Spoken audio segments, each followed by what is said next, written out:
What's going on, guys? Welcome back to another Diablo 4 video. In this video, we're going to be going over other ways that you can power up your character other than the skill trees to massively increase your power. Now, the first one is through the Renown system on clearing through the map objectives. As you see right here, when you clear some Renown up to 200 Renown, you will unlock a skill point, a potion capacity, and a second skill point. All of these things are very, very powerful for your account, and if you're struggling on some bosses, this is definitely something you're going to want to look into. Now, I recommend everyone start getting this very first Renown right here. It's simply 200. I got 195 just from clearing through the story. You may have even gotten it without even noticing it, but if you haven't, check your map right now, see if you've done it. If not, just go ahead and clear through these little quests right here, these little side quests. Just walk to a new area that's covered in the map, and you'll be collecting more Renown, and then you will be able to get an extra skill point. And that is very helpful because, as you know, skill points is what makes your character stronger, better, faster, and all you need.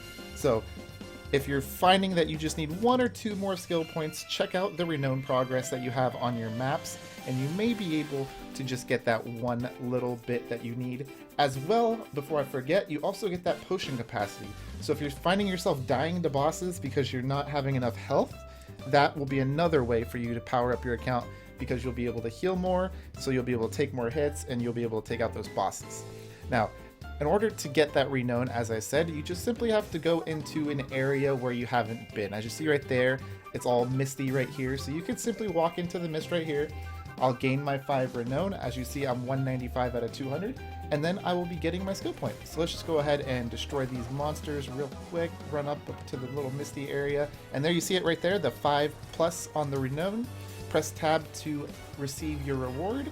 So we'll go ahead and kill these monsters real quick. And then, oh, we've got one more. Now we'll go ahead and press tab right now and check out the reward right there. All you have to do is press claim and you'll gain that 1 skill point. Now you see the next one is another 300, and then I believe it's 400. So it's going to take quite a bit longer for the next ones. So I'd recommend just finishing up the story after you get your 1 skill point right here. And then if you find yourself struggling, go ahead and head back and try to get that potion capacity at least, because that potion capacity will give you a very good boost if you're struggling on any of the main story bosses. Now, you also have to remember that you can go into the second area because there's multiple regions, and you can also collect a second potion capacity. So go ahead and check both of those out and collect both of those if you're struggling with defeating any of the bosses in the game. It will massively help you out on taking out any bosses. Now, in order to upgrade your account further, there's more things that you could do. I prefer to go to Kovashad as my main source hub because it's got all of the things that we need over here. So in Kovashad, we're going to learn how to upgrade our armor. We're going to upgrade our potions. We can socket our gems. You can socket your gems anywhere, but there's a storage bin. I always like to put my gems in there. That way I can carry more gear. So I'd recommend doing that as well with your extra gems until they create a gem pouch or something like that, because gems take up too much slots in your inventory currently. But one of the biggest increases to your power is going to be those health potions, and it's very, very easy to overlook it, guys.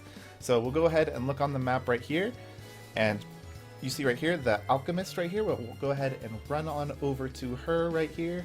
And again, this is something that you do in the story one time, and then they never tell you to go back. So if you're struggling with bosses and you're finding yourself needing more health, right here, you just go over here, click it, and you should have enough materials. The beginning is very easy. If not, just go run around the overworld and find some of those little plants, and you should be able to upgrade it.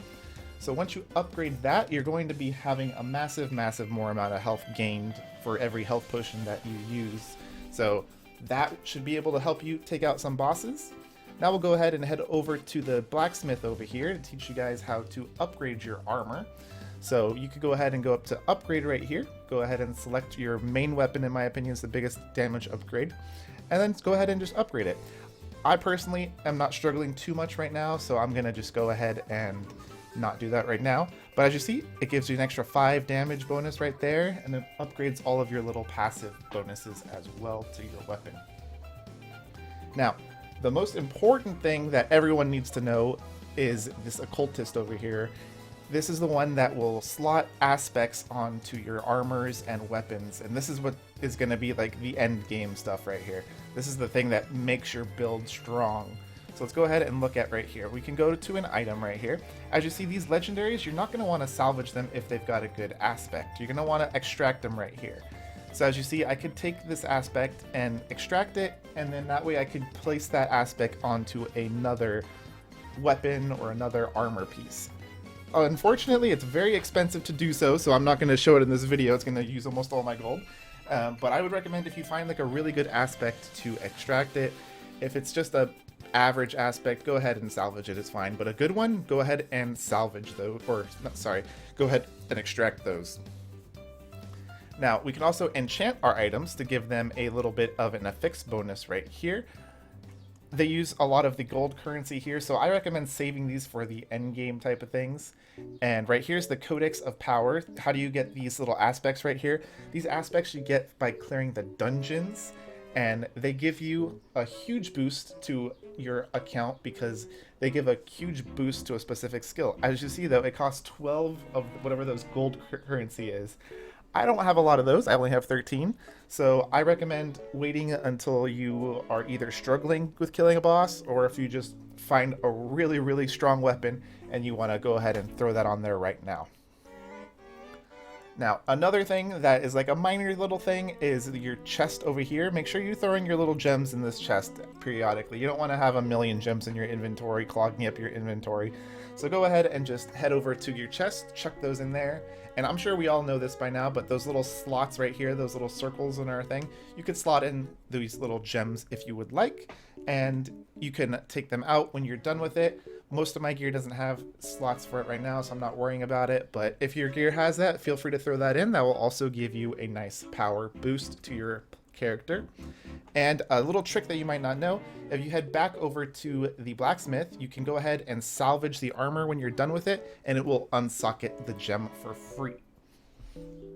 Now, the last thing that you guys need to know is how you get all of those upgrading equipments. Now, you're not going to want to sell most of your gear in this game. You're going to want to salvage most of your gear. So we'll go ahead and mark things as junk and salvage them. And as you see on the bottom, we have salvaged a bunch of good materials right there. And one thing that is a little nerve-wracking, I've read on Reddit that you could actually salvage your magic items by pressing common and magic. I am not 100% sure if that's true or not. I tried testing it right here, pressing magic and common, but it doesn't look like it worked. But also I salvaged all my common things, so just to be safe, guys, I don't know if that's a bug, but just go ahead and mark things for junk and then sell them.